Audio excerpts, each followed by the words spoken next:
বিরোধী সুধী সমাবেশ বাসন থানায় অনুষ্ঠিত হচ্ছে। মাদক এমন একটা সমস্যা যেটা শুধু এই বাসরে না, এই বাংলাদেশে না, এটা পৃথিবীর অনেক দেশেই আছে। বাংলাদেশ একটা জনবহুল দেশ, সে কারণে এখানে মাদকের প্রকোপটা অনেক বেশি।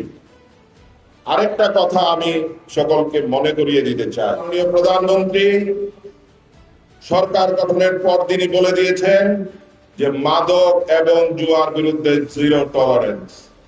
নতুন মাদক আইন, মাদক নিয়ন্ত্রণ আইন পাশ হয়েছে, সংস্কার হয়েছে, এবং যার কাছে আছে শুধু তাকে ধরা যেত, বাকিদেরকে ধরা যাইত না। নতুন আইনে আপনার কাছে মাদক থাকতে হবে না, মাদকের গডফাদারকেও আপনি ধরতে পারবেন। এবং মাননীয় প্রধানমন্ত্রী তারেক রহমান যেটা বলেন ওইটা করেন। মাদক ব্যবসায়ীরা যদি মনে করেন যে আগের মতোই সব চলবে, তা কিন্তু হবে না। হয় আপনারা লাইন চেঞ্জ করেন, ব্যবসা বদলান, আর না হলে কিন্তু আপনাদের সামনে ভয়ঙ্কর দিন অপেক্ষা করছে।